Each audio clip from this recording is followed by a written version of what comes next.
Hey, how's it going? In the previous episode, we talked about the director blueprint and how the sequencer can use it to directly trigger events to happen. But we talked about a problem is when you want the sequencer to talk to blueprints beyond the director blueprint, a full-fledged blueprint, you could say.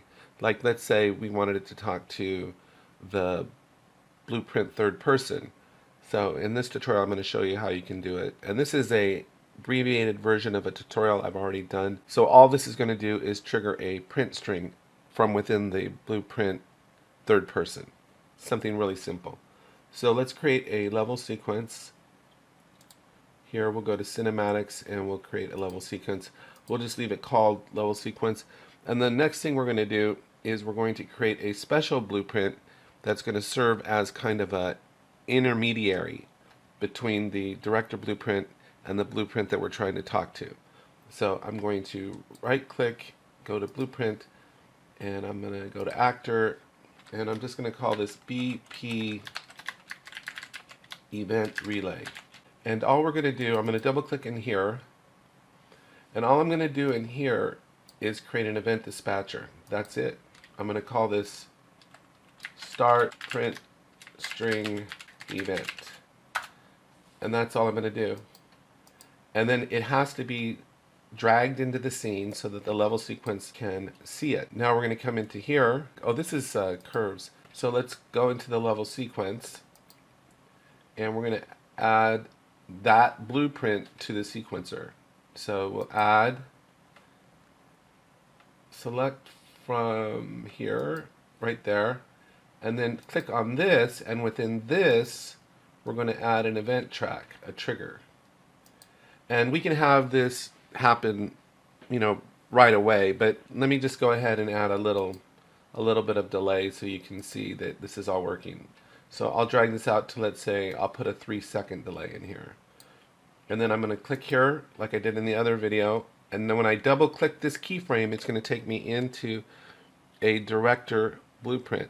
So watch, click, and now we're in a director blueprint, and you see that it has a connection to that blueprint that's in the scene, right? So all I have to do is drag off of here and go call start print string event.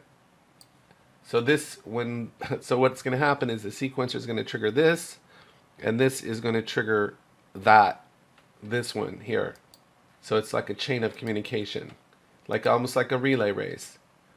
So that's all we need to do. Then all we need to do is just drag our level sequence into the scene and set it to autoplay. Come into my blueprint third person here. And what we're going to do is on event begin play, we're going to get a reference to this event relay. So I'm going to go get actor of class. And remember, we can't do this with the director blueprint, but we can get access to the event relay. So I'm going to search for BP event relay right there. And now that I have access to it, I can go off of here and go assign. And there should be one for the print string right here. And now here's my triggering event. And off here I can just print a string. And in here I'm just going to write event signal received from the sequencer. And we'll put it on the screen for 5 seconds. And that's all we need to do. So what should happen is when I hit play, that print string will appear.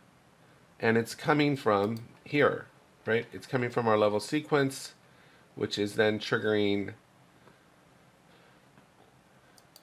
this, our blueprint, our director blueprint, which is then making a call to our event relay, and our event relay has a event dispatcher in it, and then we can access that event dispatcher to then trigger a custom event to happen in this blueprint. So I'll hit play, and if it's working, we should see the print string in 3 seconds. Event signal received from the sequencer. And so that's all I had for today. I hope you found it helpful. Take care.